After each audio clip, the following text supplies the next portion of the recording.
Hello everyone and welcome to the 80s and 90s Retro Collector. In today's video, me and Phil are going to be discussing 80s and 90s movies, movie memorabilia, figures, Star Wars, Thundercats, He-Man, WWF, as WWE was known back in the 80s and 90s up to 2002. We're also going to throw in here and there some additional footage that was taken this past weekend at Sandown Toy Collectors Fair, the #1 toy collectors fair in Europe, and also some additional footage that was taken the week before that at the Brentwood Comic Con. Enjoy the video, guys. Please like, subscribe and leave your comments and thoughts on today's video. Thanks to everybody that has been subscribing. I really appreciate it. So does Phil, so does Nick, so does Ruth. You know, your support means the world to us. It seriously does. We got some merchandise coming, some caps, some t-shirts, bags and so on and so forth, which Phil will be filling you guys in today's video. Enjoy the show. Hey Retroheads, it's Nick here, and this is the first of a new occasional series of bands you know, releases of theirs you might not. The first one I'm going to start off with is a band that I think pretty much everyone has heard of right now, Coldplay.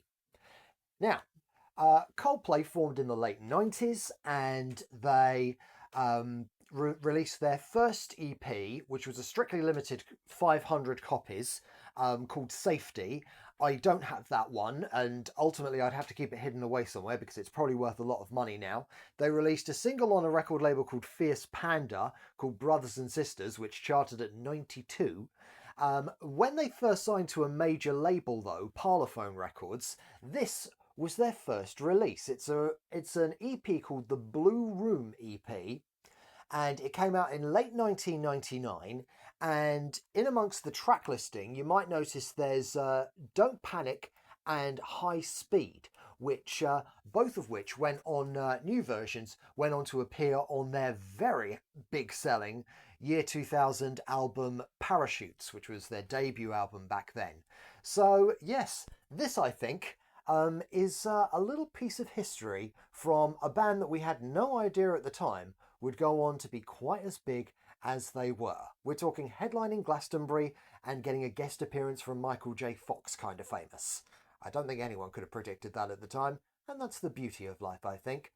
Stay tuned, we've got more releases that you might not know from bands you definitely do coming up. And what's the most obscure record that you own from a famous artist? Let us know in the comment. You're watching 80s and 90s Retro Collector.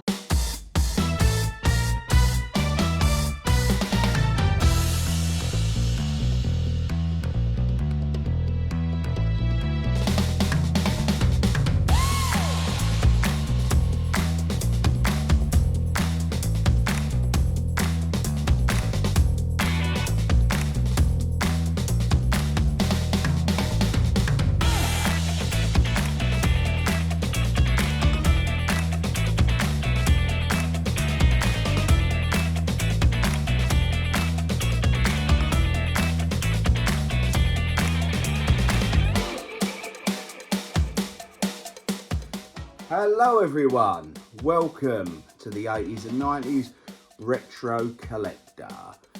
Would you like to say a few words, mate? Well, thank you once again, retro fans, and I hope you enjoy the 80s and 90s retro episode today. Now, I am really truly honoured to be here today with a Mr. Swadenhannon here. What's going to happen is that we're going to be going through some 80s and 90s films. Now, this is going to be sort of a good treat for me because sometimes I'm not going to deny this. I'll put my hands up to this. Usually, I have a list of bits and pieces and this and the other, but this is what I like to call improv. So, doing that as well is making my sort of grey cells in my mind going back in the 80s and 90s of all the lovely toys and gaming and even clothes. Exactly. They're all coming back now, aren't they? You know, 80s and 90s clothing. It goes round full circle. It does. And in my opinion, personally, I love the 80s style like clothing. I like how women used to have their hair in the 80s, like Sharon Stone in Total Recall, released in 1990, but very much that 80s look. Yes. Oh, you're taking me back all those times on my childhood years. Swaley. I love it with the Total Recall. Oh my goodness, with the head. You know, when the lady, I don't know, it was there was one of the guys who takes the head off. Arnold. That's right, Arnie as well. I could when he took the head off. That's right, Arnie. Rephrase that. Arnie, he takes the head off, and then he throws it out, and it starts talking with a bald lady, isn't it? And then it's like and then it explodes. That's one of my favourite scenes. Absolutely, it's also one of mine, and one of my favourite movies from the 90s. I mean, it's hard to choose a favourite Arnie movie, but Total Recall's way up there. And he takes the head off, and it was very good effects for the time. And then it's the whole, I love the scene where he goes, "Would you be taking any fruits or vegetables onto the planet, ma'am?" And then she looks and goes, 2 weeks. He goes, "Excuse me?" And she goes, 2 weeks. 2 weeks. And then the head opens. That's amazing. Yeah.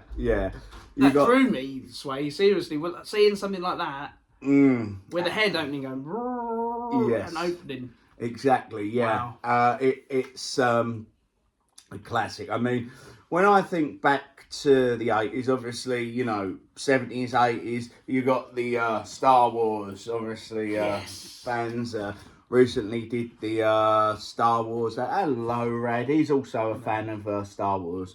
We sort of dress him up on special occasions. He gets his little outfits and that, and sometimes I include him in some of these videos, but he loves to be involved. So, Arnold Schwarzenegger. Growing up, Van Damme was the man for me, but now I'm older, it's like, I occasionally watch like the Kickboxer, AWOL, and so on and so forth. But with Arnie, I never get bored with his films, man. The Running Man, Commando, Kindergarten Cop, Jingle All the Way. You know, there's just so many classics. The Terminator 1, I love. I don't mind Terminator 2, but Terminator 1, I love. You got like Red Heat. So yourself, what would you say is your favourite 80s, 90s Schwarzenegger movie? Oh, I would say, I think there's a few actually. One of them would be Predator. Oh, yeah, classic. Never forget the Predator. No. And the gun in Predator. Oh, wow, yeah. It's amazing. And also Raw Deal. Yeah. I must say, I don't know if you're a film buff or an 80s and 90s really into your what's the best way of putting it? Not just a film buff, but you're one of these sort of people. Now you know out there, retro fans yourself. When it comes to mistakes, now I've noticed this in certain films. That they had I've spotted this on particular times how odd it would be. Even realistically, you wouldn't have your car door change colour halfway through a scene, and there've been mistakes that you point out.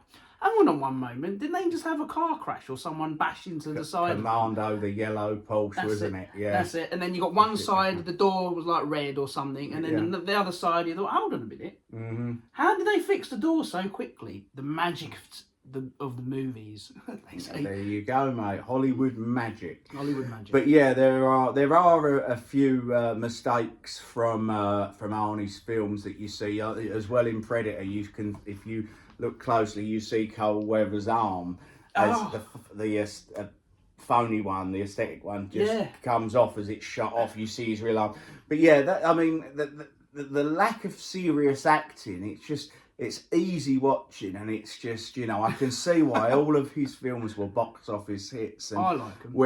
I love some of the Stallone movies as well, but he was a bit too serious for me. Cobra, great film. You're the Disease, I'm the Cure. That's it. Obviously Rockies. Rambo First Blood, loved it. Not so keen on Rambo Part 2.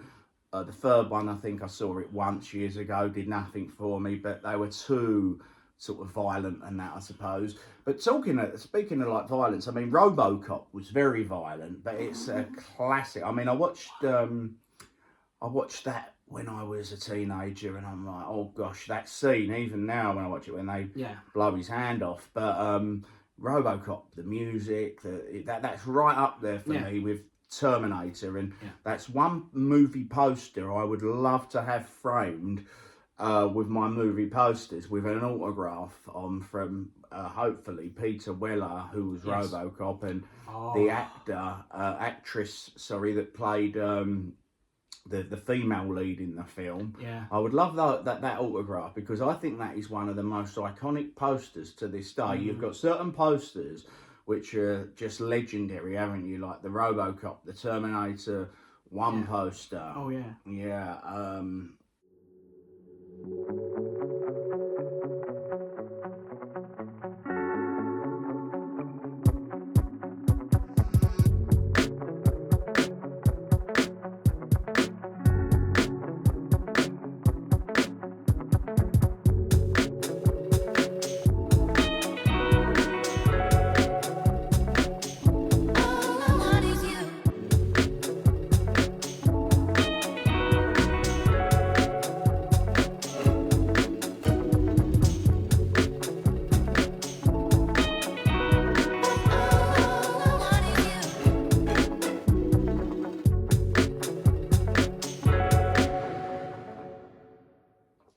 Home Alone. Yes. You know, Commando. That's it. Rambo. Like some of these posters, Beetlejuice. They're just masters of the universe. Could you just imagine having your room with these iconic, not just, let's just pop a load of movie posters round for the sake of it, but these iconic movie, and then if you were lucky enough to have signed ones, which the actual star has actually touched, and I mean, wow, that'd be great, but it's not that easy, retro fans, to convince the wife to go along with it, unfortunately, mate, is it? I mean, I'm sure a lot of you guys can relate. But yeah, I've got some at my apartment / museum. Some movie posters, but yeah, there's still lots that I see. I mean, I love the Beetlejuice. I mean, to have that signed by Michael Keaton would be great. But I don't think, me and Slam Dunkin' Son were having this discussion yesterday at the auction, the vintage toy auction. We were looking through various stuff from the 80s and 90s, and the effort that went into these figures, the effort that went into just the logo, Ghostbusters and Thundercats, Mighty Morphin Power Rangers, obviously that was the 90s, but we're talking 80s and 90s. And today, when you compare so much as the logo, it doesn't look like there's any passion or heart gone into it. You look at the more modern He-Man and the Master of the Universe, blue, bland logo. You look at some of the newer, like even WWE logo now. Compare that to the WWF iconic, wonderful logo, the Teenage Mutant Ninja Turtles.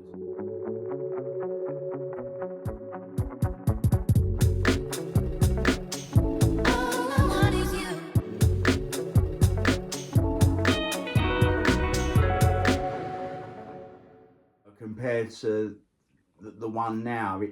I don't know whether it's my age, but I hear this. A lot of people seem to agree with this. A lot of people have put this in the comments too.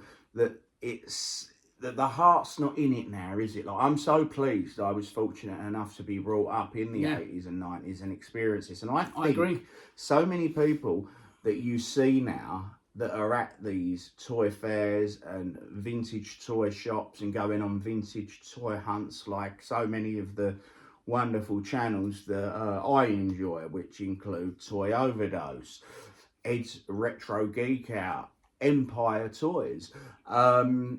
I love watching all of those guys because they have got the same passion as myself, yourself, Nick, and it's just you everybody I sort of speak to. I spoke to a lot of people over the weekend at Sandown, and some people that don't want to be filmed. So you ask people first, would you mind being filmed? Okay, or if you film something, are you okay with this being aired, even if you're in a public place, out of respect for someone? So 90% of people are fine with it, and there's some people that do want to talk but they're not comfortable being filmed, which is fair enough. But then I have this conversation with them and I'm like, why are you into this? And it's the whole, some people in recovery, which are using it as recovery from gambling, alcoholism, various other things, and I totally get that. And other people that are, again, like us, just wanting to go back to that magical time and that warm, fuzzy feeling of Christmas morning back in 1988, Christmas morning back in 1992, or a birthday in 1993 when you go to Toys R Us or Index or Argos with one of your parents or both your parents, and you've got like the Nintendo NES system sitting there and the Mario, and it sort of takes you back there and it gives you a dopamine hit, and it feels good when you get, like, so many collectors, they're like, I want this particular figure or a Game Boy game, a board game, this particular annual, and they're on the hunt. A lot of these people I watch, everyone seems to be doing a vintage toy hunt, and then the excitement when they get the piece they're looking for, it's great. But like I heard Ed say on Ed's Retro Geek Out, once you've got it, it's like, right, great, I've got that. It's like you're ticking it off in your head. Now what's next? So it's an addiction. I believe it's a healthy addiction, but like any addiction,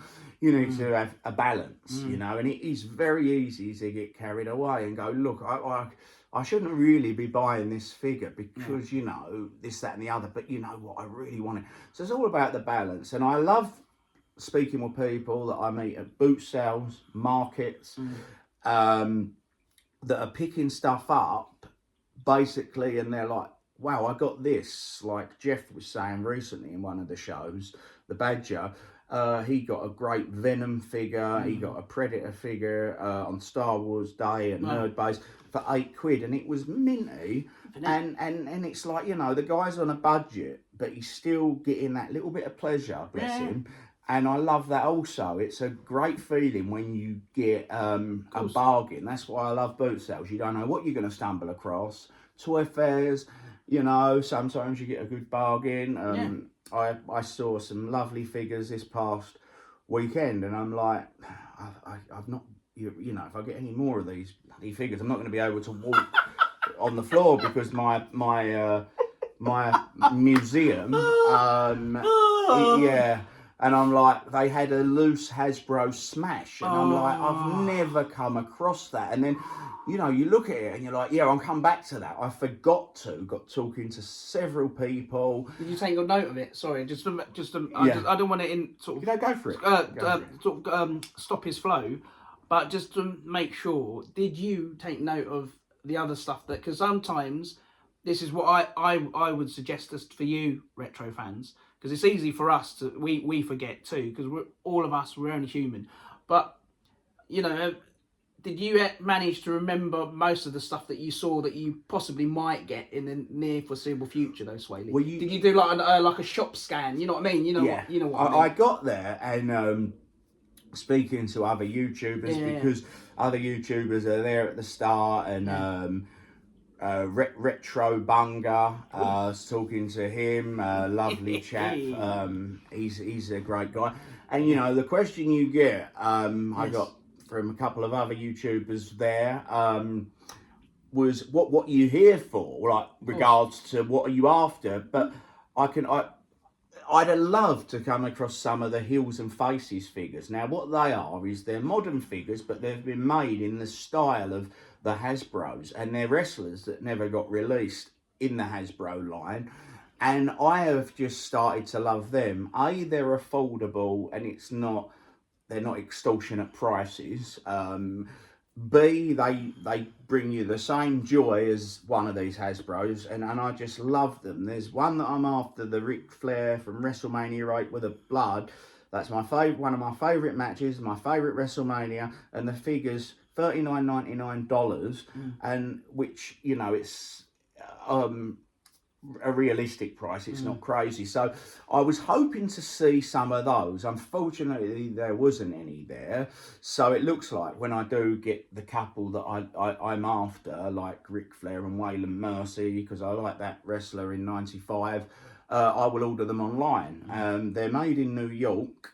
But yeah, so besides the Heels and Faces figures, it was just a case of it's a great atmosphere, a good day out. I enjoy talking to people. I enjoy doing content. If I can make some of it entertaining and humorous, and without it becoming offensive, and people getting offended by some of the sort of comedy used, then that will, you know, once we've done something and it's sort of improvised and off cuff, I'll say to the person, look, this is going to go on to YouTube. Are you okay with that? Now, there has been people that have gone absolutely not.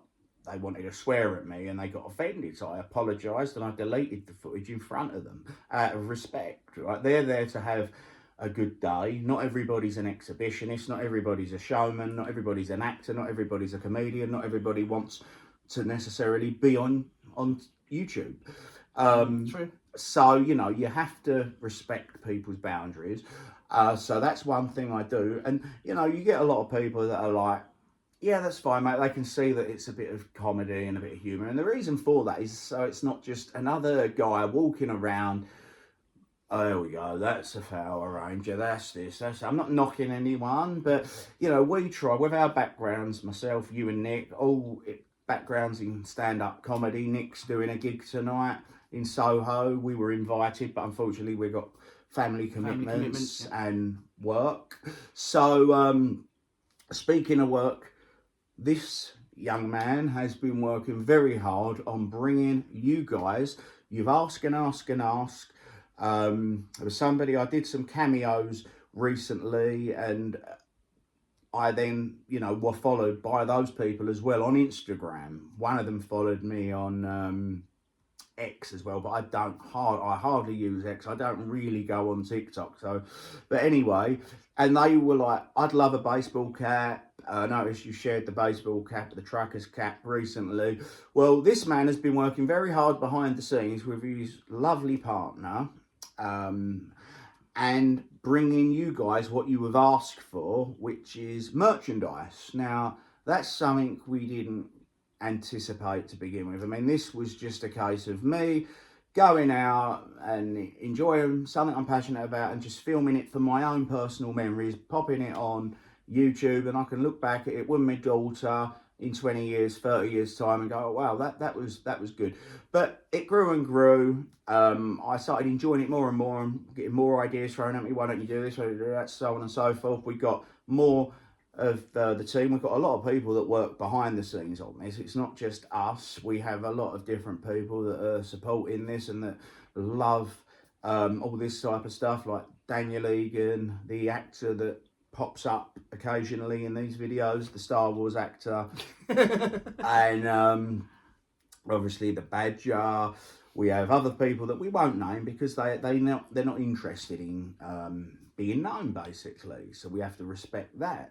So yeah, it's the team grew and grew. Obviously, I've got a lot of contacts in the acting industry and people that have got involved and wanted to help us, editors and so on and so forth. I've had people say, let's take it up a notch and use the cameras we use for our short films. They're currently on Vimeo on demand, by the way. and the Prime Video films, which are Mother's Child, and Dessert, which was a short film that went under Prime. Our Manor, which is a film that I was in. Didn't make that, but I'm in there. And Ice Cream on the Beach by TIS Films. So, you know, speaking to lots of people that are friends and industry contacts, have gone, why don't you just, you know, take the professional cameras out and get a boom guy and, you know, and you pop, you know, one of your road mics on, and you know, get somebody there, get Caroline who does our makeup when we're on set. I said, I don't want a makeup artist. I don't need a boom man. I don't. What you know? All right, we're going to probably have a slightly better, crystaller picture with a movie camera. The cameras that we use when we're making short films, documentaries, and feature films.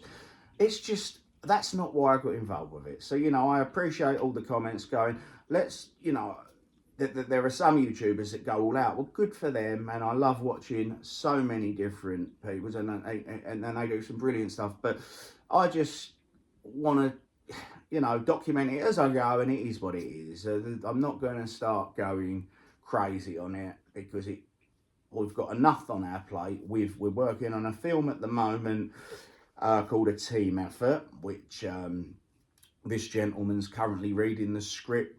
And oh yes, I'm currently enjoying it very, very much so. I've actually read it twice. There you go. That's how much I've enjoyed it. And saying no more. And a comedy film. I popped the trailer in there for Mr. Brooks.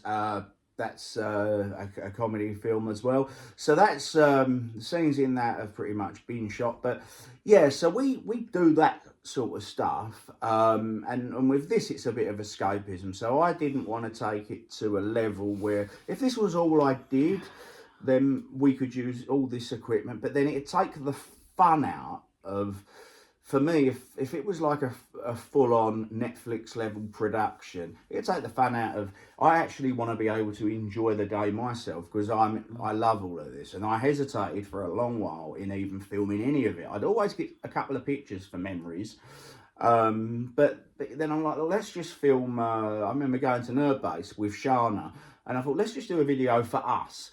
And I sat there, and I love editing, so I've edited it. I thought, let's put this one on YouTube, leave it there. Then the following weekend comes, she said, can we go to another shop?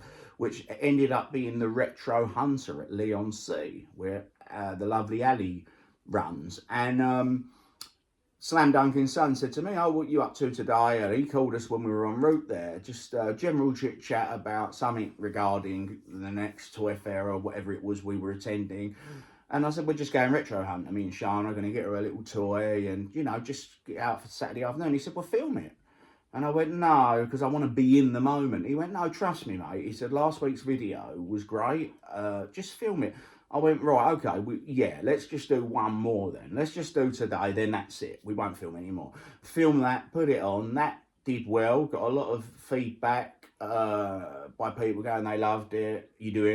When's the next one on? And so then, you know, it got like that. And then obviously me and you have known each other for many years. And because of your podcast show, because of your acting background in pantomimes and short films and the big production that you were part of. Yes. You know, so we work on a variety of stuff. You know, we do sort of like the Hollywood level stuff. With what they call walk-on roles. You've got background roles, which they've got agencies for background supporting artists. Yes.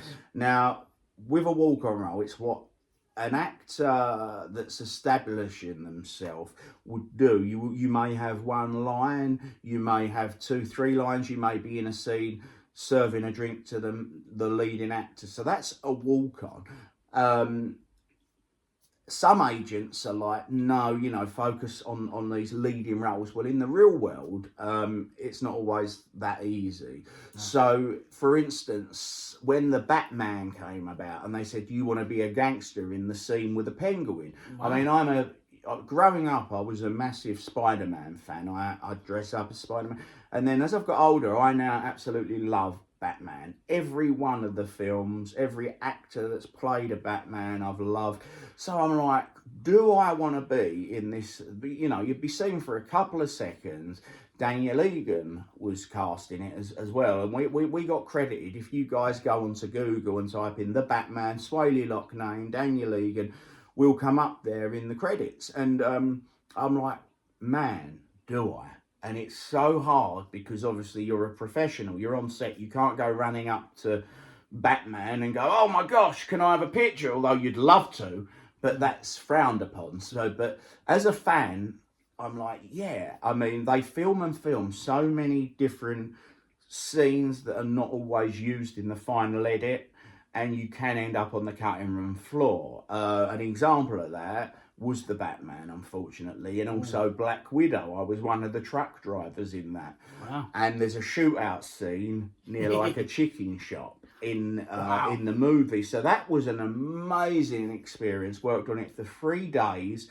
16-hour days round the main cast, and I would have paid them for that experience. So the fact that I was paid and got a credit on IMDb for it was amazing. So although, you know, ideally, you know, you'd be like, well, no, I'm just wanting to do the full-on speaking roles. In the real world, you know, the opportunity to be on the set of The Batman, I'm like, yeah. I did Stan and Ollie, which was a really good shoot, and I was kept in that one, which I was very proud of. I mean, just before the end, their final show in Ireland, you've got the wife's sitting there and I'm sitting here, and I'm like laughing and clapping at the show. And yeah, I'm on there for a bit, and I was like, wow, as a Laurel and Hardy fan, and my grandparents love them. I'm like, this is great, and I absolutely treasure that. I've watched it since it's been made. It was made in 2016, released in 2018, I believe. Watched it, and like the fact that this great film with John C. Reilly, who's one of my favourite comedic actors, I can be seen on it. He's like, that means more to me than watching myself in a 19-minute short film that, yeah, it was a good experience, then you forget about it, and I don't watch them anyway. I don't even like the sound of my own voice, so I'm not the type of actor that sits there and, oh yeah, bloody, you know, all you do if unless you're some sort of a narcissist, you're not gonna be like that. But I mean, and if I do watch myself, I mean, obviously I edit these videos, but I tend to just whiz through as quick as I can if I'm speaking, because it makes me cringe, and I'm like, and you don't look and think, oh yeah, you look good. You it's the same with the bodybuilding. You think, oh, my arms aren't big enough for my shoulders, and you know, I could do with doing a bit more cardio. So you know, it's not like you ever look and think, yeah. But with that Stan and Ollie, I was just overwhelmed with it. I'm like, wow, like, because you think it's 2 years after you filmed it before it's released. Sometimes it's sooner. I believe with Marvel they don't hang about, but you're like, I wonder if I'm going to be cut. So you're scared of telling anyone, because what I've done in the past is I was in something with Lee Francis, who was Celebrity Juice, the comedian, and it was the movie picture show thing he did with Paddy McGuinness, and it was the Rocky 4 comedy sketch with them boxing, and I was there in most of the shots by the ring cheering it on, and I was so proud of it. And I said to me nan, I said to my brother and various friends, and I think I even made the mistake of posting on Facebook at the time. I barely use Facebook now, but at the time, oh, check out 9 o'clock tonight. No, it was actually on late. It was on at 10:30 on ITV, because I'm in it. And my nan stayed up, bless her. She normally goes to bed at 8 o'clock. And they cut it. So there was a couple of people that went, oh, well, you just pulling my leg, so it could look like you were making it up. And then you've got others that are like, oh, and then you've also got your weird people that actually pleased about it. You know, like your haters of the world. But yeah, so now I keep that stum and just hope for the best, forget about moving to the next thing. But with that, I didn't tell anyone. I'm like, they're probably going to cut it.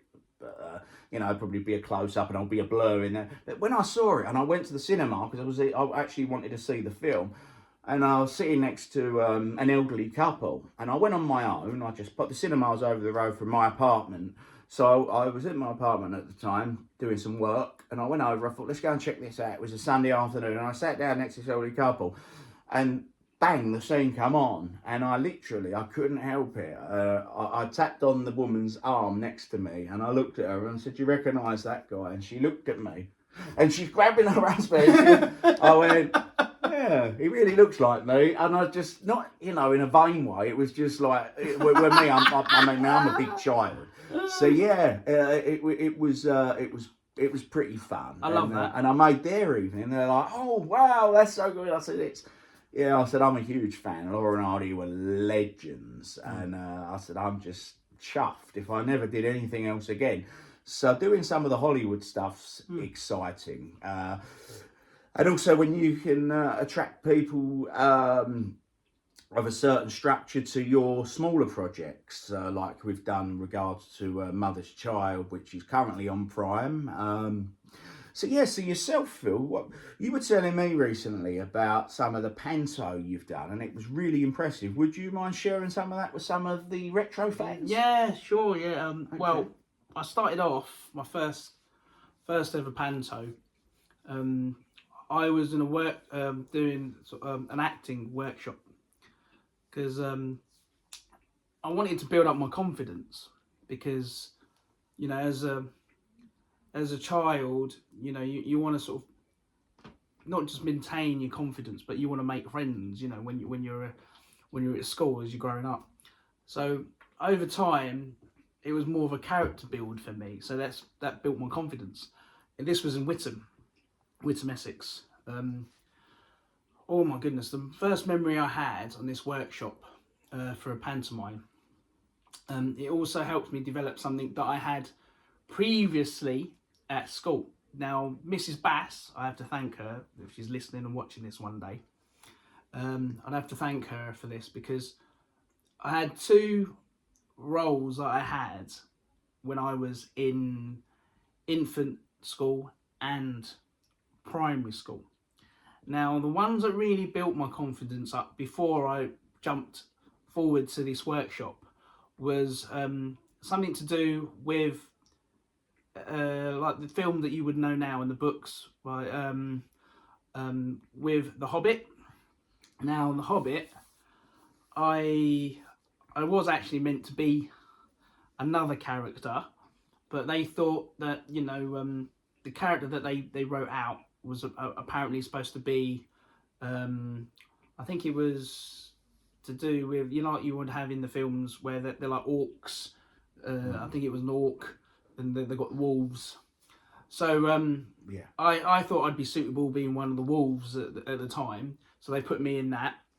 And then they wrote me into a character which they added on this panto.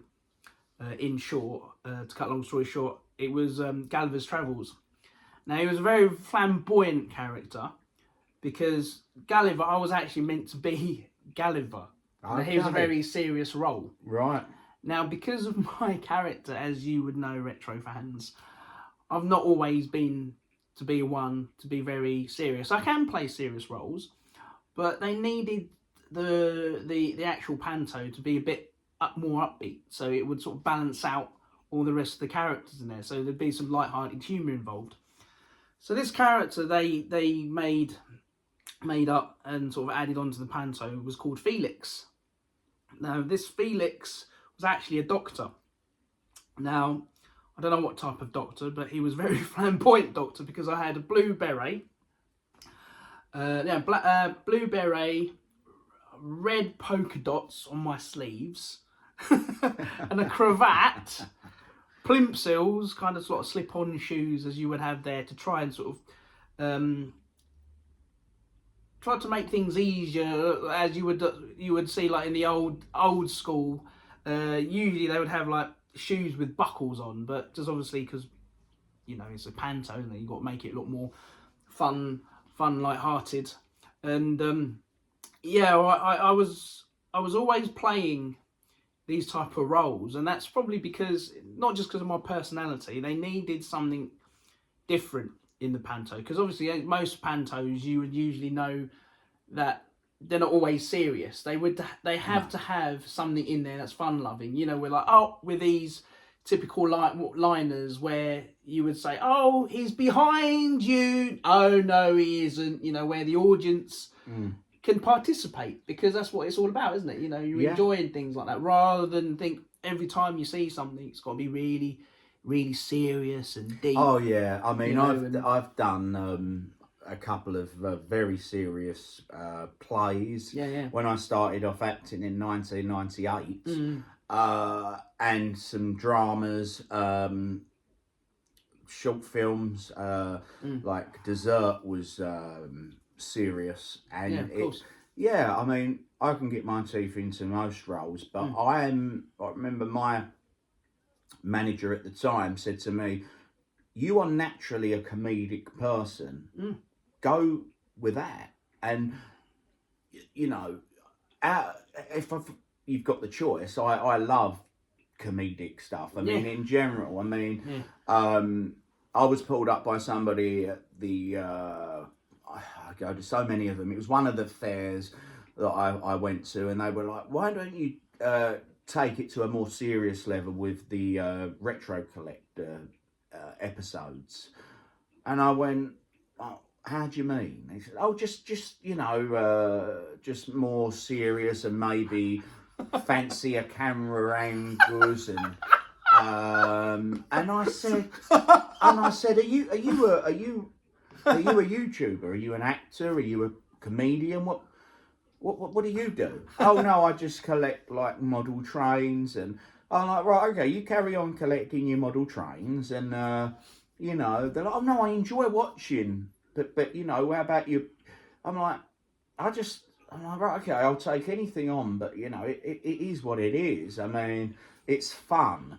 Why would you make collecting toys serious? Come on." In 2025, there was a crack team of elite performers. As you can see back on my old comments, guys, you retro fans. Yeah. So I just looked at the guy and I'm like, "Thank you, but yeah, you carry on with your trains, mate. And if you and why don't you do a YouTube channel and document the trains?" And, "Oh no, I'm no good on camera. I'm no good editing." I'm like, "Okay, well then have a little bit more respect for people that are doing it, instead of being so you know, like." And it's like, I'm not gonna put on a front. I'm gonna be me. And I can be wacky, silly, tell a joke. That's me in real life. So yeah, just if you do comedy stuff, man, it's just more fun. It's more fun loving, folks, because this is it, right? And this is what part of the serious side that you've seen with me. I know you like to see you have a laugh, but on the serious note and light-hearted, sort of half and half, you got to have that kind of character about you where you can be you in front of the camera, and that's the way we are. If we try to be something that we're not, you can see right through that anyway, retro fans, because that's what Swaley's saying. Because when you're putting on something, you can tell. It's like when you're overacting, so you're trying to overact something, and then it becomes unnatural. Yeah, this is what I said to Nick on Curveballs when I was on the radio there at Phoenix FM. I said, he said, he went, you know, we could go out and we could use all of our, I've got the best lights, stuff that we've accumulated since 2015, and really try to do like a BBC Channel 4 level documentary. And I said, I wouldn't want to. I wouldn't want a team of people with me making a fun time, not so fun, because as much as I love acting, and I know you do, movie making and filmmaking, acting is a serious craft. And you know what looks fun on the telly, even when you're doing a comedy. And Jack Black said this when I spoke to him at an after party for a premiere he did in London once. He said, it was the film School of Rock he'd just done. He went, I said, absolutely fantastic. And he was the most down-to-earth guy and humble. And my partner at the time absolutely loved him. So she was excited, like we're going to meet him and have a chat with him. And we did. And he went, but he said, what's your favourite scene in the movie? I remember saying, oh, when you sort of lash out in a comedic way towards the class and start playing the guitar and all of that. He said, that is your most fun scene. That took 74 takes. He went, and then being involved with the edit, like, and basically overseeing the edit. He said, by the time what looks funny to you guys that are watching it, I am sick to death of it. So it's the same with Lee Francis when I was involved with him on the Rocky movie sketch show that he did in around 2017 time for ITV. Again, it's when you're actually there and you're involved with it, it's very serious, and there is no way I wanted to make what we're doing here deadly serious, you know.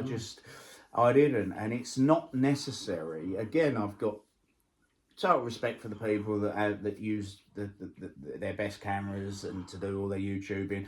Good on them, you know. It's all a bit of fun. It's all a bit of fun, and I watch them all, and I start my day every day by watching them. And I have done for a while now.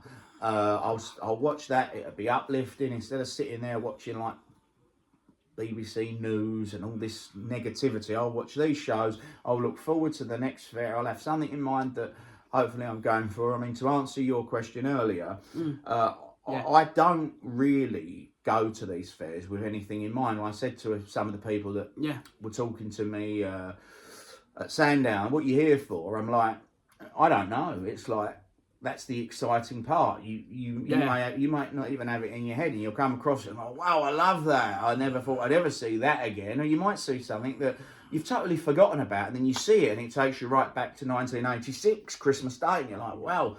I was holding on Saturday, and it can be seen in the video of Sandown, the tour video I done, the ectoplasma slime from the Ghostbusters house, the purple slime that you'd put through the top and it had come down onto the Ghostbusters or slime or wherever else you had. You're getting me all excited now, Sway. And I've seen lots of the fire station. Typical man-child. Yeah, and I say the house, I mean the fire station. I used to love mine, and I see them everywhere, but I've yet to see, and especially hold the actual ectoplasma, I believe it's called, that you put in. And I said to the guy, you can see it in the video, I said, can I just smell that? Because I never forgot that smell. And he went, and I touched it and smelt it. And it was just, for me, so mad. I said to the guy, I went, the last time I held this, touched it or smelt it, was probably in 1988, 37 years ago. And that is one of the reasons I absolutely love all of this, the nostalgia. And I know it's the same with everybody else that does it, but I'm like, I never thought I'd ever hold that again and touch it. And the smell, and straight away it took me back to that amazing Christmas when I was so excited and I unwrapped it and I just kept putting the slime through. So it's things like that that just make me love it, you know?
and yeah. So, regards to what you were saying, sorry I Yeah. interrupted No, you no, it's earlier, alright, but it's if alright. you want to carry on Yeah. with you saying you prefer doing comedic roles Yeah. as opposed to Yeah. playing to your strengths Yeah. in comedy as opposed to doing serious dramatic roles. Yeah, because like the other roles that I did play, I thought was actually going to be serious until I actually read the script, and then yet again, I don't know why they chose that over a serious role, but it was Dick Whittington, and that was on the workshop that I had, that they chose me over it. It was another flamboyant character.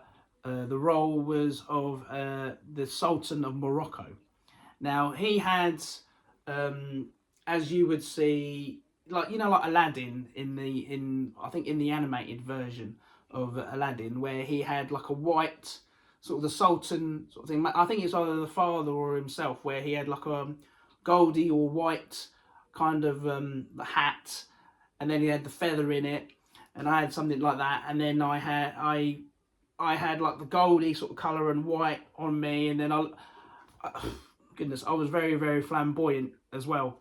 And the lines I would come out with was, I don't know who on earth wrote the script, but it was hilarious. They said that the partners, I was very, it was more of like having a harem. I had a harem, like multiple wives, and apparently my wives' names were Fatima, Cinema, and Eczema. And all the other, I don't know what the other names were, was what I can remember, but they had Simma on the end of it, so you can sort of work that out, whatever your your imagination could put for that. And then I think one other role, no, two. I can remember the closest I can remember of my own memory. I thought it would be one, but it's two. Would be the most memorable one to date. When I was last acting on stage, was when I was 19, and I was at Her Majesty's Royal Theatre, and I was actually, I think, or I've got a feeling, Swaley might have actually been there without me realising, because Sylvia Young at sort of performing arts school was there, and because we're of similar age, Yeah. for all we know, we might have actually crossed paths without even realising. We did a lot of stuff at the Royal Festival Hall back in the 90s. I started at the Sylvia Young Theatre School in January of 1996. Yeah. And I was there into 2001. So yeah, we did. We would have been there. So we might have even spoken back then. Yeah, we didn't even realise. No. So look at us now. It's like, when they say when you're where you're meant to be when you cross paths and you're following that path, even though it's like even people out in the street like now, folks, retro fans, we're probably passing each other. You might even pass Swaley himself or myself, out there, and you might just have a glance from a distance and think, oh, hold on a moment. I think I might actually sit, because we're just like you guys, you ladies and gents, we're everyday folk having a bit of fun. We're on the camera, but yeah, I enjoyed performing, because I thought that it wasn't just building character, but I think it was more of confidence and being able to speak to people, because I myself, and even Swaley would probably tell you himself, is a people's person. I also like to do other sort of extracurricular sort of skills, and they're outside acting as well. But you'll start to discover that, and you'll notice that within the actual Retro Collector sort of episodes, because we like to show a part of ourselves when we want to, because we are being ourselves. Because you wouldn't notice that apart from the retro collection that's ourselves, because a lot of people tend to think that's not us every day. Obviously, we're not going to go around having every single thing as a retro collect. That is part of our hobby, like yourselves, and there. But we've made it now become more of part of ourselves now, rather than shutting everything else out that you would usually do, because it's what makes us feel happy. And as long as you feel happy, folks, out there, you know, we're glad that you guys are happy about that, because, you know, whatever you're doing out there now, like I like to say from the bottom of my heart, you know, whatever you're going through, you know, you're doing very well. You know, you keep it up. And if collecting is your thing, or, you know, my heart goes out to you, and I salute you, because, you know, it must be hard out there. You know, even these days, you know, when you go out to boot sales, then that it must be amazing, isn't it? Because when you go out there, most people, when they don't have boot sales or things like that, and they're not sure where to go to, they could go anywhere and they could spend that. And then you look at these other things that sort of cross your mind. You think, oh, hang on a minute, that would be, if I went to this shop, that would probably cost me an arm and a leg, wouldn't it? And then you go somewhere else and you look there, you think, freaking heck, a bargain. So, you know, I've noticed that on there where I never turn down a good bargain. If you see a bargain, mate, and it's part of gold dust, isn't it? Absolutely, Phil. It is, and it's part of the thrill of the hunt. And so many collectors say the same. I've even heard Jonathan Ross say it, who's a huge collector of most things. He did a great video with Joe from Toy Shop on Tour. Wow. And that was very enjoyable. And he gave Joe a tour around his personal collection, and then they went to, I believe, his home in France, and I think it was France, and looked around that. And even him, he's like, you know, still looking for these bargains and these finds. I mean, you are going to come across stuff that, I mean, recently I got a phone call saying, because I said to the lovely guy at Ram Collectibles in Herne Bay, Kent, you get any more Hasbros in, there's a list of ones I want. I'm not trying to get them all, but there's certain ones that mean something to me. And he went, yeah, fine. So he calls me and he says, oh, we've got this Ludwig Borger, and it's a hard figure to find on the card. It's you don't see it often off the card. I've seen it twice, and out of all the places I've been, so I'm like, right, okay. And it wasn't extortionate. It wasn't ridiculous. Like, you couldn't justify some of these prices, but I'm like, do you know something? Something I really want, and let's go for it. However, you couldn't do that all the time, because, well, I mean, maybe you could if you were Tom Cruise, but if you're a working class man, a woman, then yeah, I mean, I love it when people that are going out and they're looking for a good deal. And I mean, basically what I was trying to get at is there are certain things where it's expensive, and you know, they might knock a little bit off for you, they might not, but it's something that's worth every penny, if not more, and it means so much to you. Not looking at it like, oh, I want to flip it and make money, but this means the world to me. Then yeah, but apart from that, you will not beat that feeling of going, look what I got, dude, and it's like, freaking hell, that's worth like so much, I got it for that. Not that I'd ever sell it, not that I'm doing this for financial gain, but I had this when I was like 6. I've never seen it since, and I got it for like £8. I mean, that buzz is amazing if you're lucky enough to get that, and I'm sure you are. And the second thing I was going to get at is people are, more than anything, the people that have commented on videos and messaged me on the socials, mainly Instagram. Yeah. You know, there's been some people that are like, oh, I really want to put a display out, I just want to go for it, but I think I might look silly, and oh man, go for it. It doesn't look as silly as a lot of other things you could be doing with your spare time, you know. So yeah, just go for it. I mean, at the start, you do think, oh, what are people going to think of me if they come to my home and my living room, my bedroom, my hallway looks like a toy shop or a child's bedroom? Yes, that does enter your head. But then you've got to get to a point where you think, sod it. Who cares? If somebody does come over and go, oh my gosh, you're like really sad, man, you're like a big kid, you've never got...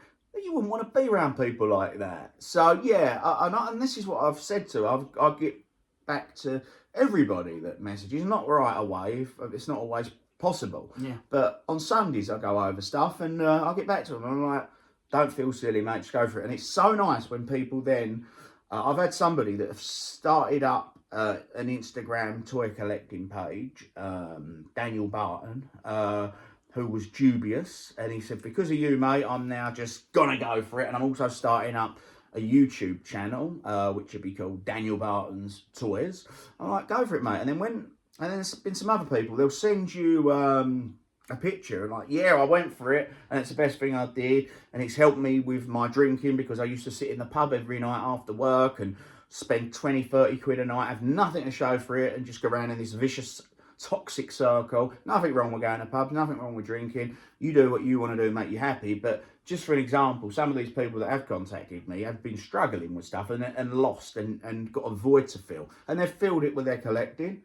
And how nice is that? So yeah, that makes my day. I'm not doing any of this for that reason. I don't want, I'm not out to try and save this like that. But when that does happen, it's nice. So what we're going to do now, folks, is we are now going to give you some additional footage that was shot over the weekend at Sandown. So you enjoy that, and we will be back after that talking about 80s and 90s figure lines from TMNT, WWF, Hasbro, My Little Pony, Masters of the Universe, Thundercats, Visionaries, Mighty Morphin Power Rangers. Power Rangers. TMT. TMNT. Boglins. Oh, don't get me started on the Boglins. One of my favourites. Oh. Small lines also, like Street Sharks. Ooh. Home Alone. Yeah, Home Alone. So enjoy this bit of content. This is myself and Slam Dunkin' Son Saturday. It's additional footage that we had left over, which I want to share with you guys, and we will be back right after this. Enjoy. Enjoy.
Hello everyone and welcome back. Hope you all enjoyed that bit of footage from Europe's #1 collector's fair, Sandown Park. So what we're going to talk about now is figure lines ranging from the 80s up to the late 90s. Now obviously the biggest one and probably the biggest franchise behind Star Wars is Teenage Mutant Ninja Turtles, which was Teenage Mutant Hero Turtles here in the UK because they wasn't allowed to use the ninja. That's all changed. Wherever you see the repros now, it's always Teenage Mutant Ninja Turtles. I'm not sure which one I prefer, but as a kid I can understand why they changed the ninja for hero. So yeah, basically that was, for everybody I've ever spoken to, the figures they liked. Yourself, Phil, what you thinking back to sort of, say, 1990, 91, when you had the Turtles, you had Ghostbusters late 80s, sort of mid to late 80s, and then that sort of died down when Turtles all come about. So what would you say your memories are of when Turtles come about? We're of the same age, so how was it for you, this Turtle Mania, as they called it? Oh, wow.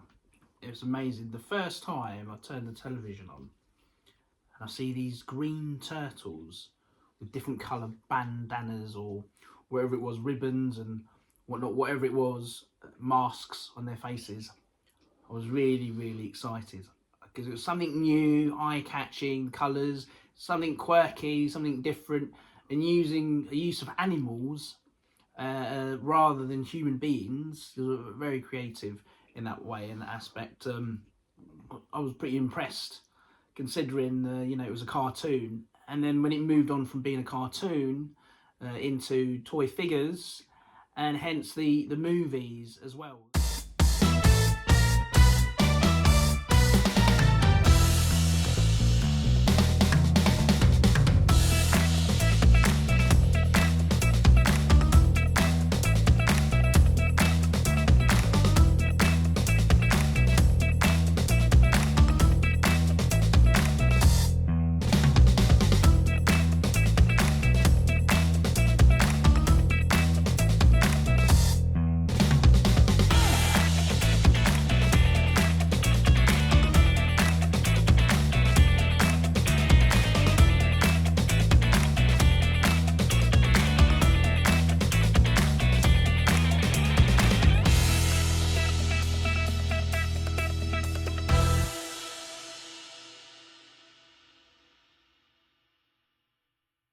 That's the one, Casey Jones. He was one of my favourites because he wasn't an animal, he was a human being, but he was also very odd in showing his skills as a sports / non-sports person with the use of a golf club, a baseball bat, and a hockey stick. And a hockey stick, exactly, with a ice hockey mask. With all these weapons that he loaded up in an actual golf caddy. I loved it. Welcome to the 80s and 90s retro collector. Yeah. Wasn't a turtle. It was cool when he hit Raphael in that first movie and he went up into a bin, didn't he? That was one of the funniest things.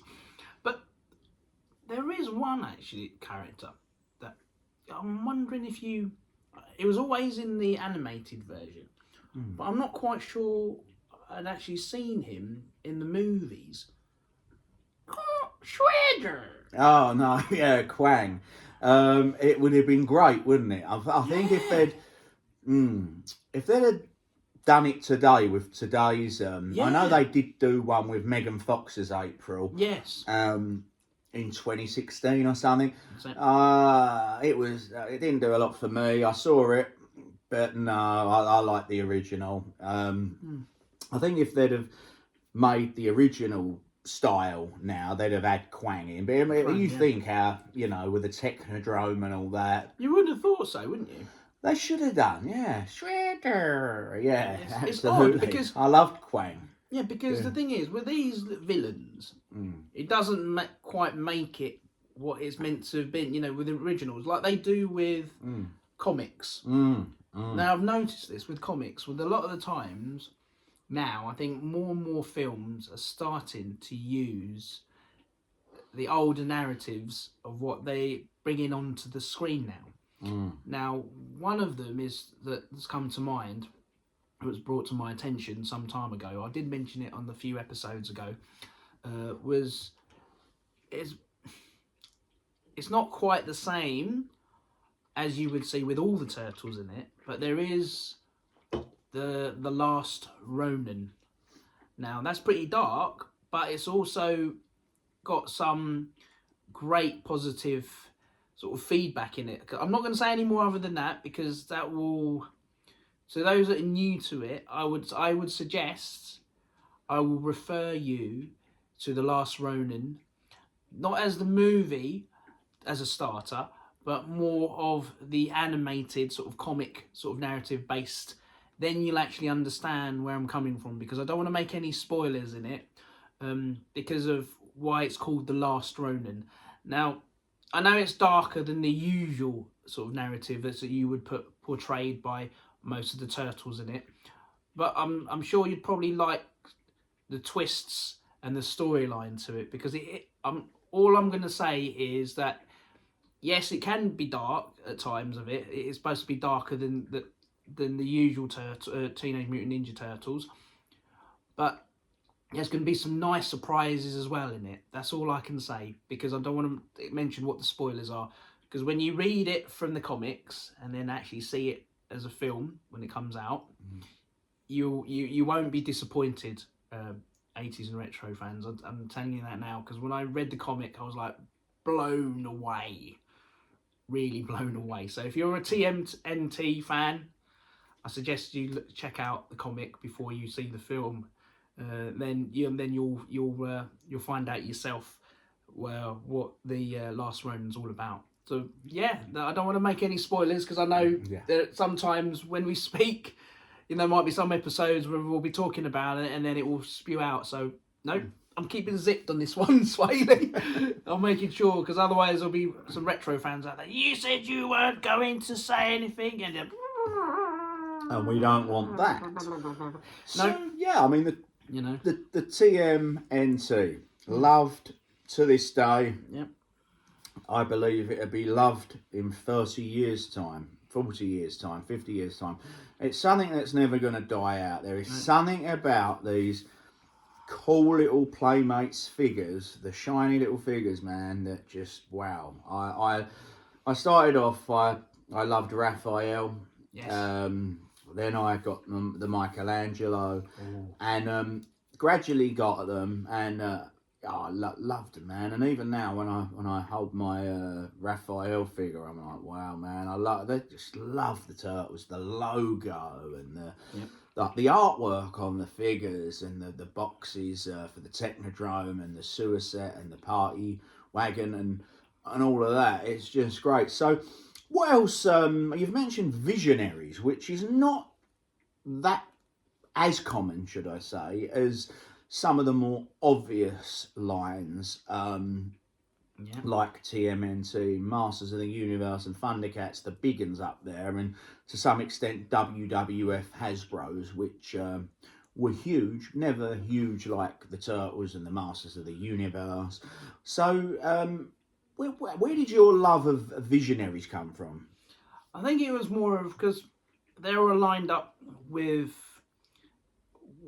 things like Mask around the time, and it was something different, because to be honest with you, it actually started off with the Centaurians, because they were very different, and around that timeline, Visionaries was there because it was different. You could see all the animals coming out, out of their chests, and it was like remembering back of the days of like King Arthur's Knights of the Round Table kind of effect, but with the added technology, what they had, which was really, really different, because you don't really hear much of anything like that back in those days, you know, where you hear of the visionaries where they've got animals and different sort of traits and things that they've got that come out of their chest, and you know, all these different things, you know, where they can teleport. They look well, as a child you were using your imagination, and even as a comics, and even sort of there, it's different, isn't it? You know, you don't see anything like that as high tech. You know, I think they were very, from my own personal opinion, they were very ahead of their time, you know, of where it came to technology. You know, like you would see, like you said, RoboCop, for example. Yeah. Now, how would you know, would you envision that these days, going back then, the 80s and 90s, that anyone would be able to sort of, realistically now, you know, you can actually get people actually using something similar to that with robotics to help people out now with, you know, with disabilities and stuff like that, that can improve their way of life. Now, having that has inspired even scientific people in the scientific worlds / healthcare into something that's possible, because even someone that's had a creativity of that's been in film, having RoboCop, that's inspired people, you know, who knows, someone probably, it just sparked an idea there, and all of a sudden, you know, even with the other RoboCop, what was your opinion of that with the current RoboCop that we'd seen, where Alex Murphy, that was quite graphic as well, actually. I've noticed that, where there was a scene, which one of my favourite scenes, it wasn't involving RoboCop himself, but it was a guy with the prosthetics, where he was actually learning to play the guitar. Okay. With a guy there, and he was actually playing a Spanish guitar. The music in there was amazing. But there, you know, what's your personal view of that take from that version of the RoboCop? Because I know you've got your own sort of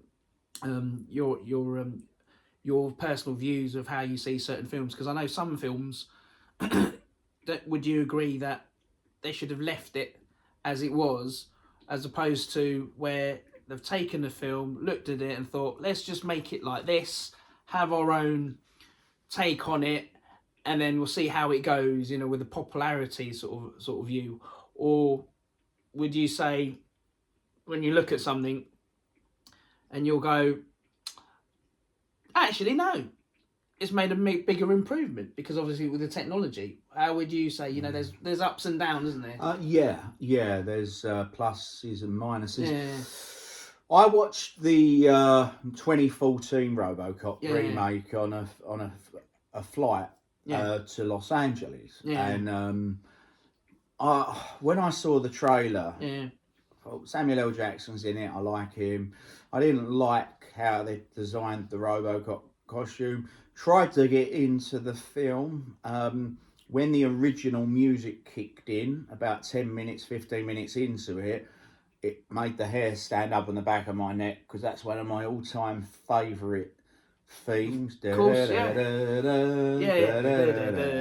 It just makes, I love it. After that, no, I didn't like it. Who am I to say they shouldn't have made it? Well, you know, they're going to do these remakes. There are, no, compared to the original, no. Again, Total Recall, the remake with Colin Farrell. Colin Farrell, yeah. Great actor. Wasn't a bad film. But compared to the original with Arnold Schwarzenegger, who is Douglas Quaid in my book, and Sharon Stone playing the wife, and the rest of the supporting cast there, it's one of my all-time favourite films. Again, I didn't... it was a struggle for me to get to the end. I gave up on the RoboCop and found something else.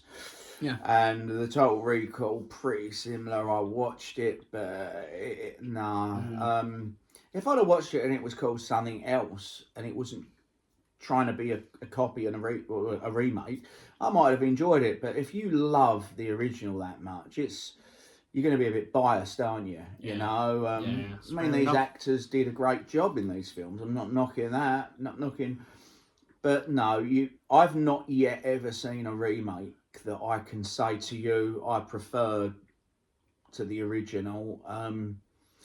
No, unfortunately not. How about yourself? I've come to terms that when you've done something like, for example, Police Academy, Yeah. it's going to be very, very rare for certain characters to come to life where, for example, rest in peace those characters, actors, those actors and actresses that are no longer with us, that have played those great characters in Police Academy. Now, I know, for example, Bubba Smith, for example, Officer Hightower.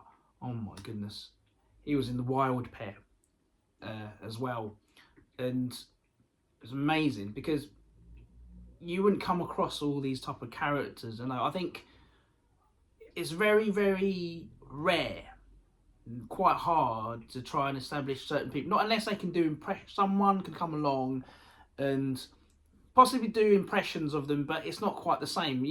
The authenticity, it has to be there, isn't it? That nostalgic sort of feel isn't always going to be there, because when they try and remake something that's been around for that period of time, you need to bring maybe something come in from another angle with a similar characters, but not like cameos, but maybe possibly something like, for example, with Officer Jones, where now Michael Winslow, Officer Jones, that does all the impressions and makes all the noises and everything. It's great. And Officer Mahoney, Steve Guttenberg, you've got all these other actors that are involved in it. But when you've got other ones that are no longer around, you might need someone to come in and step in, and they'd have to be very, very good at knowing how to replicate them as maybe possibly a relative, where that relative might have been like, I don't know, a granddaughter or someone, or a daughter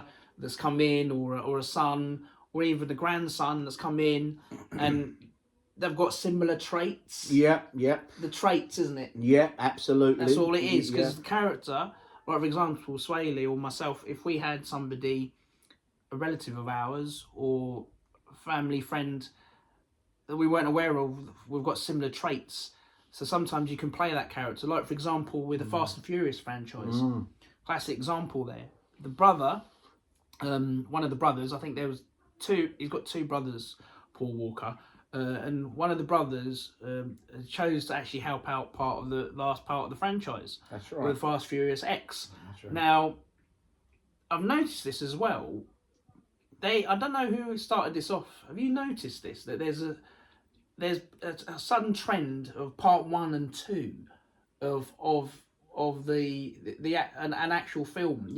Any feature film now is no longer 10, 11 or 12. It's 10 part 1 or part 2, like with Harry Potter. Mission Impossible. That's it. Mission Impossible, Dead Reckoning, Twilight. Breaking Dawn, 1 and 2. That's right. On there, and then you've got Eclipse. All of those. You've got all the different franchises for different genres of films, where they now have got 1 and 2. They haven't got like 10 and then 11. They will call it 11, but actually they label it as to be continued, part 1, part 2, and then it just ends there. So it keeps you keeps you on your feet, keeps you on your tender hooks, and you think. Did you hear about the remake of Gremlins that apparently is going ahead? Yes, I have, but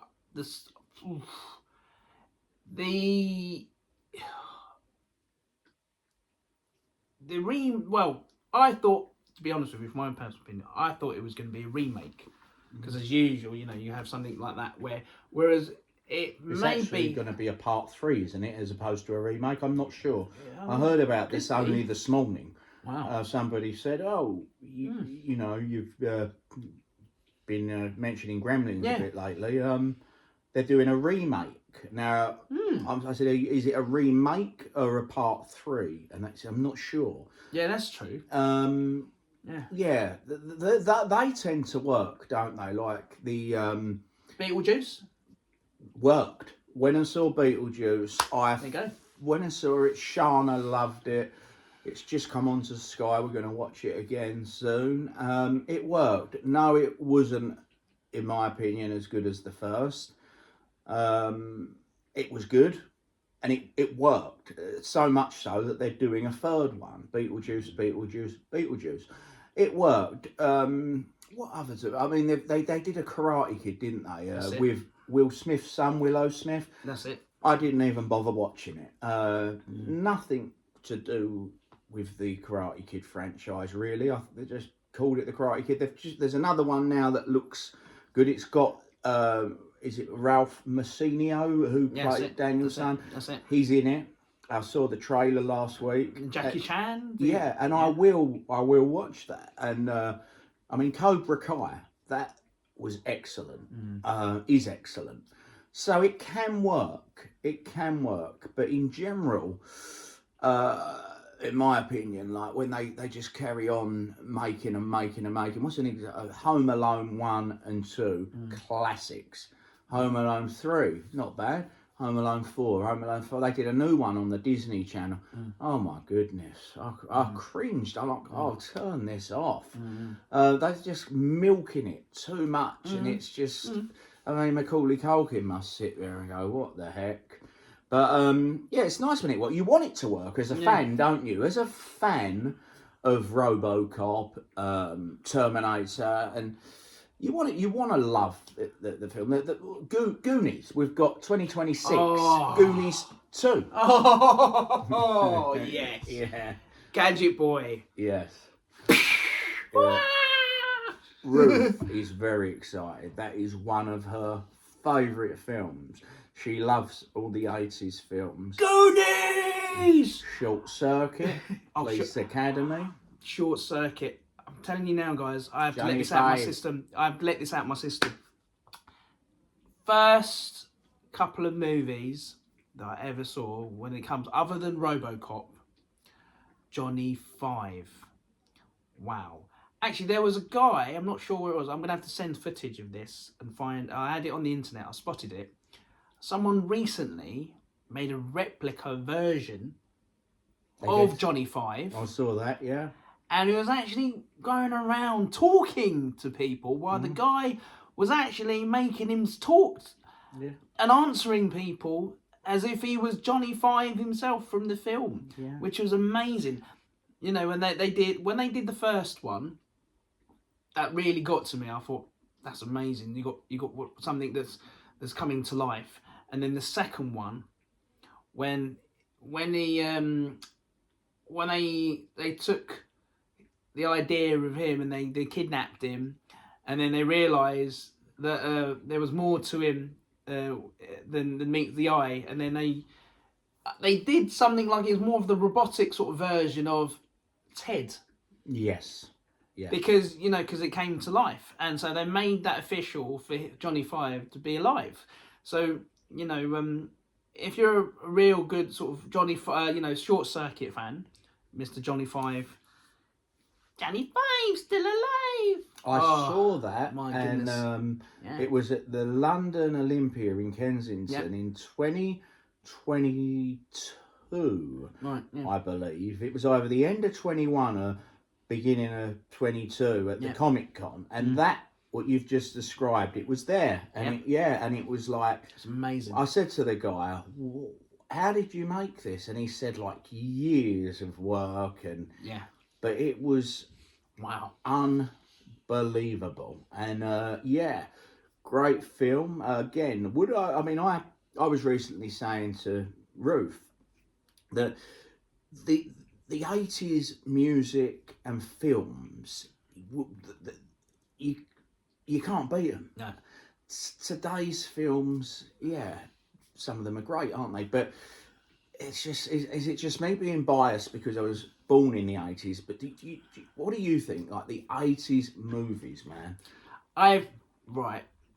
Swaley's actually hit the nail right on the head. Now, similar to, because 80's and 90's retro has coming back and it's gone round full circle as many times as you can fathom.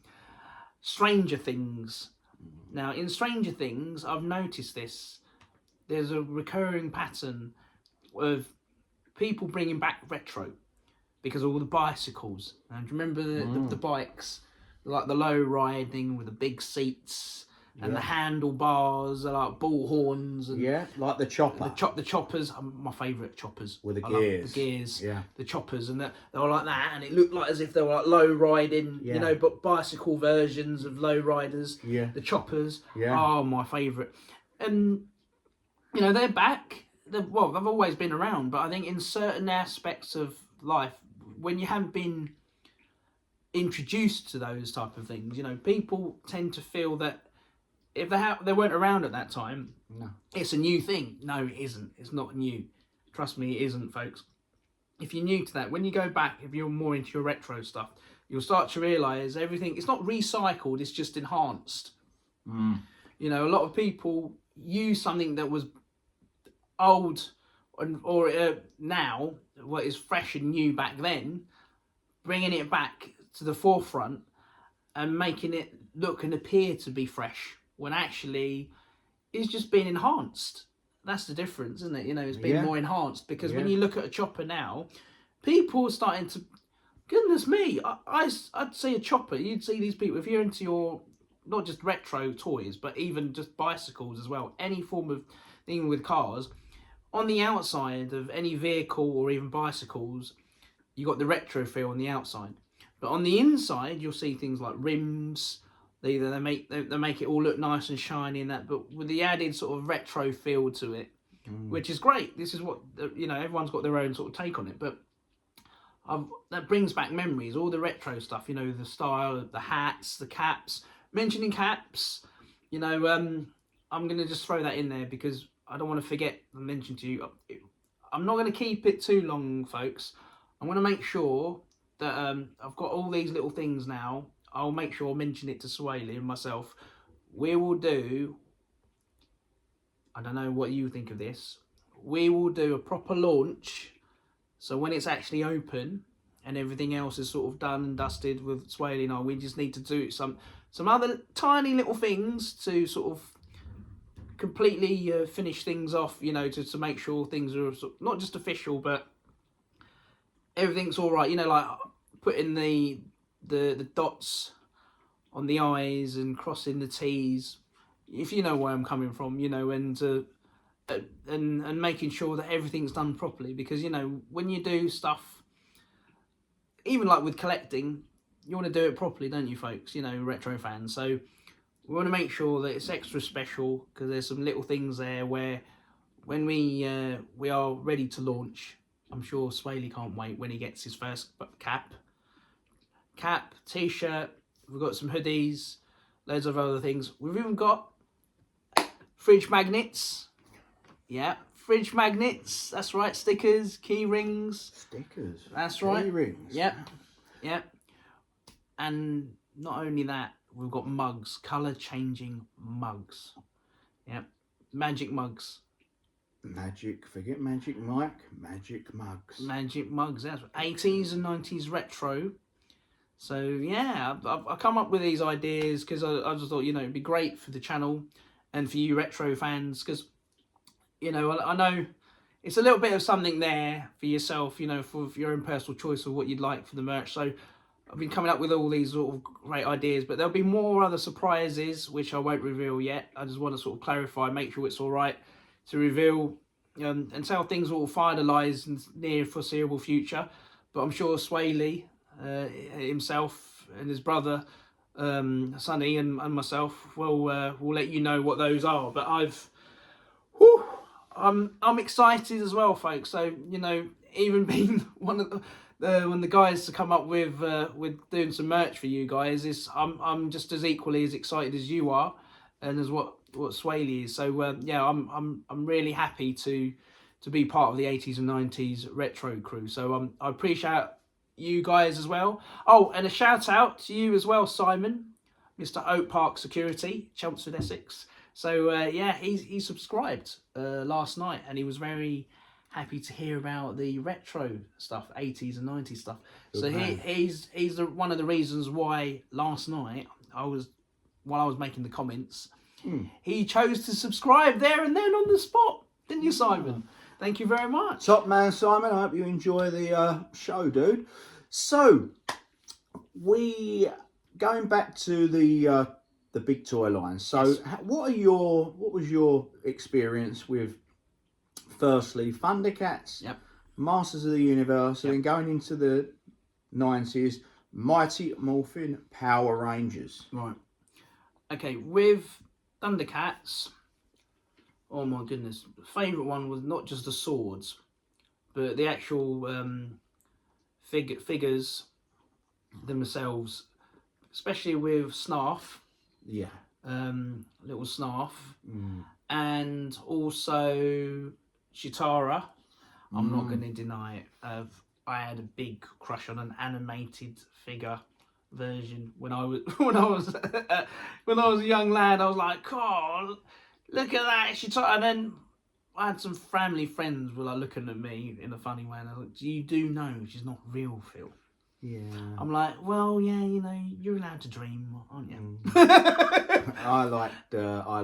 I think everyone like wow, and She-Ra, Yes, and more real life people. It was She-Ra, yeah. going back before the 80s, the Batman animated series, Ooh. Catwoman. Oh yeah, Catwoman. Oh, my mum said, you keep rewinding that video cassette anymore, it's gonna blow up. So yeah. Oh yeah, I like the Batman. Going back, you mentioned Batman. That reminded me of another character.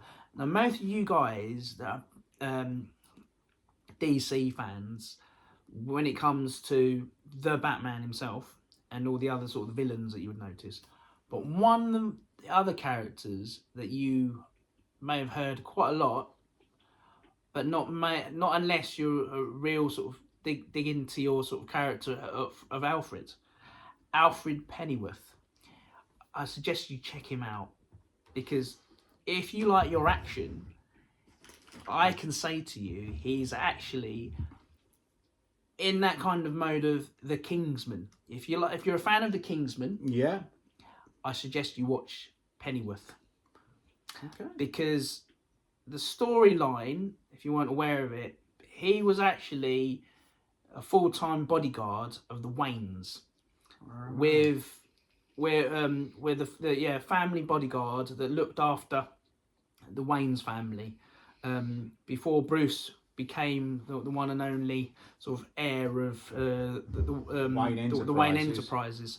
And yeah, Alfred has always been there for him, even as from day one, when things went waywards out and didn't go well for him when his parents went. But on the storyline, I would say one of the other good characters is, if you ever seen this, I know YouTubers, as in the YouTube fans out there, where when you're looking at shorts, check one out with Sean Pertwee. Yeah. As I can recall, Sean Pertwee, he actually plays, I think it was Alfred actually, in this series. There's a series when he's actually telling Bruce what to do because he's getting bullied. Now there's a particular thing where he goes up to there's a significant scene where they're trying to take advantage of Bruce, while he's during the times of his schooling. Now Bruce Wayne didn't expect the kind of help that he'd had. He'd always been there from day one, Alfred. So other than just the characters that you hear from Batman, if you're a big Batman fan, just like Swaley, I was actually intrigued by Alfred Pennyworth because of, you always hear about Alfred, he's the butler, he goes around, doing all these different things. But then you start to see things, even in the movies, that he's actually a force to be reckoned with. So you can tell that he's actually there's more to him than meets the eye than what most people would think. Because he's not just a butler. He's actually had, wasn't he like special forces kind of guy, like SAS kind of man back in the day. So he was a force to be reckoned with even before he became a butler. Because a lot of people, they've got their backstory, because obviously like the Swaley, his acting career, before he was doing 80s, 90s retro, you know, he's got field experience, you know, but then, you know, this is what I mean. He's got a life, he's got past life that some people wouldn't have even have known, you know, and this is what I mean. I know for a fact that with these characters now, I think it's great. Don't you agree? You know, where in the background, they've always been background characters. They're starting to use them now. Absolutely. Like Gotham. Yeah, Gotham was amazing. You know, what do you think would be great apart from Catwoman? Who do you think, from your own personal view, would be great to have, you know, as another more of a feature? Because there's always like people like Catwoman, and you know, you've got one with a penguin one now, haven't you? That's right, Colin Farrell. Very good. Who would you say like next? Because there's probably quite a varied amount of characters that you would like to sort of. Mr. Freeze. Oh, there you go. There's a Freeze coming. One of the worst Batman villains. Yes. Yeah. Who else? I mean, obviously the Joker was excellent. The sequel, not so much. That was bizarre. There's not. I mean, Alfred, the same as you. Seeing a bit more on him. And talking about him with Michael Caine as Alfred in the Batman Begins, I loved it when he goes to Christian Bale's Batman, Bruce Wayne. Why do we fall, Bruce? Yeah. To learn to pick ourselves up again.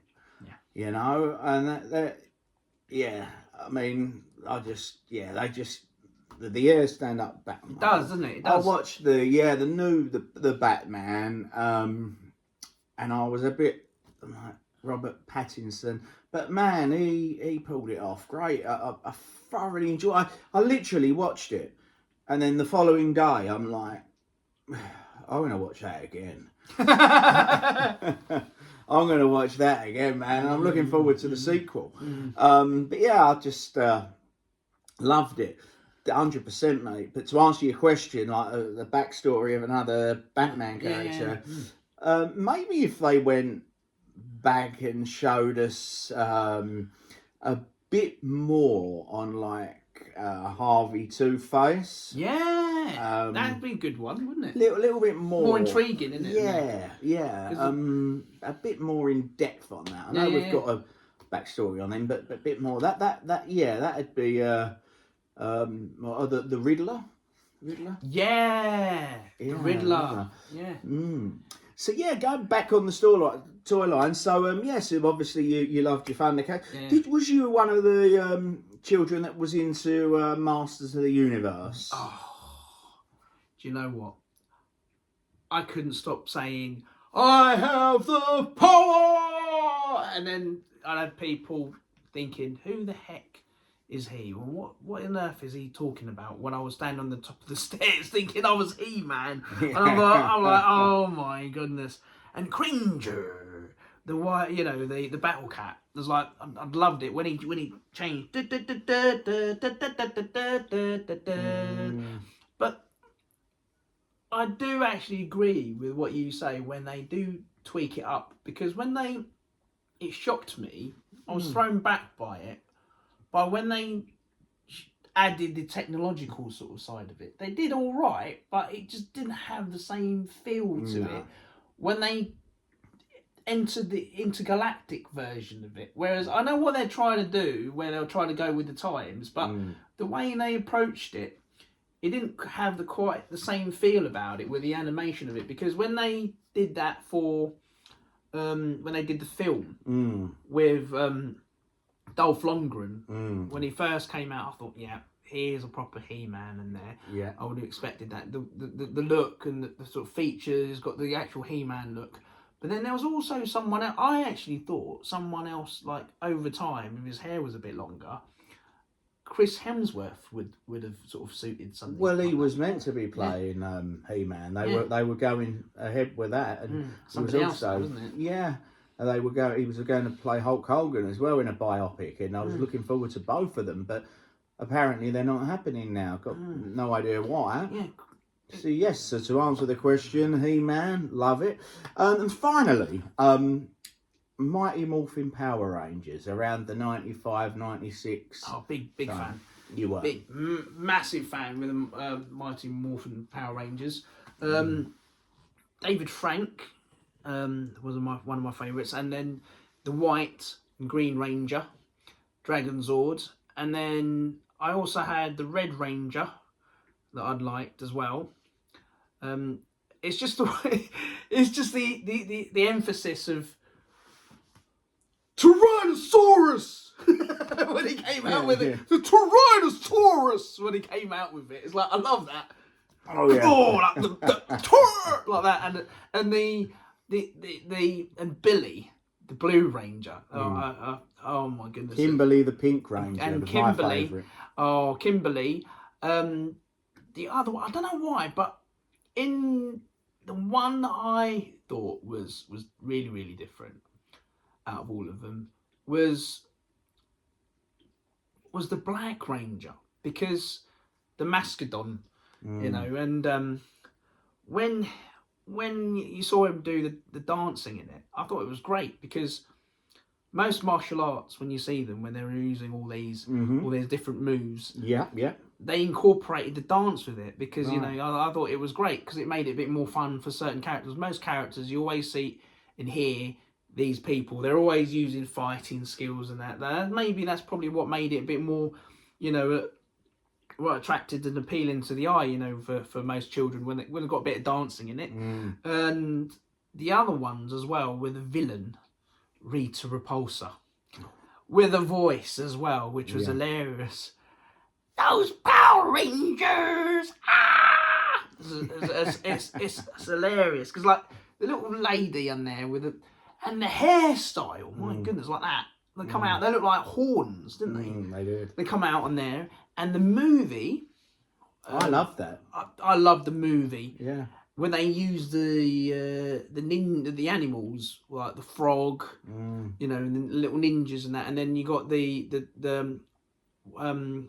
Tiger Zord on there, because when David Frank, rest in peace, bless him, you know, Power Rangers and the Power Rangers and David Frank sort of fans, you know, he's been absolutely magnificent, you know, with all the sort of Power Rangers stuff. He always came back.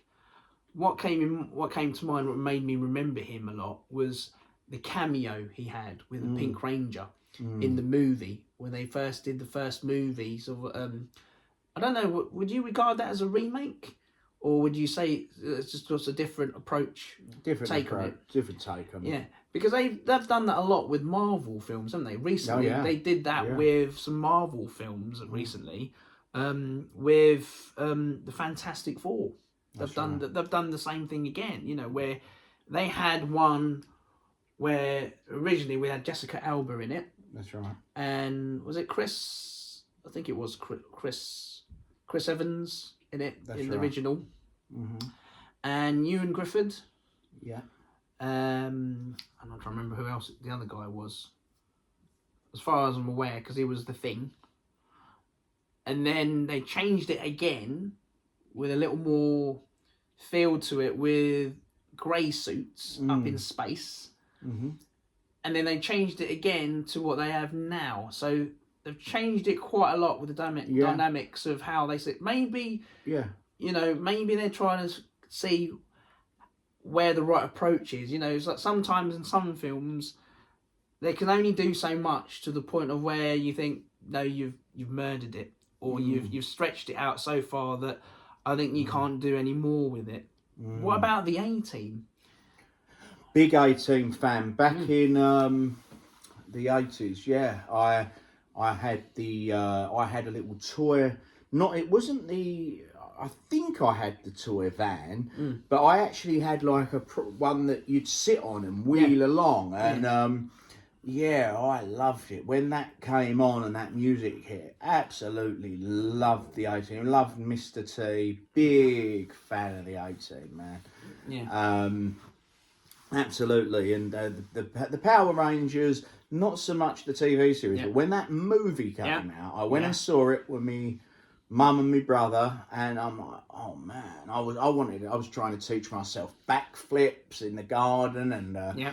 and I loved the way they did the movie poster and like the video, because with like it wasn't the usual logo, it was like a silvery shiny one. I'm like, oh man, this is cool. With the ooze, the purple ooze in it. Yeah, it was like... It's like Turtles again, isn't it? The ooze. The secret of the ooze. And you know what? Like, thinking about that Power Rangers movie, I'm going to watch that after we've finished here today. That I really want to see that. Yes! Yes! So, anyway, guys, thank you for watching today. Thank you, Phil, for being so insightful into your career as an actor and your knowledge, passion and love of all things vintage and retro. We are going to leave you guys now with some additional footage that was shot week before last at the Brentwood Centre in Essex at the Comic Con to see you out with. Enjoy the footage, and we look forward to talking to you guys again very soon. Enjoy this episode. Don't forget to like and subscribe, folks. And thank you very much for watching. Bye for now.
Come across time to just bump into Uncle Albert though. You alright here, Jim, son? You know, during the war it was so cold to flame on my lighter phones. You ain't seen Deal Boy, have you? Because Roddy's got some lawnmower engines and I don't think they work.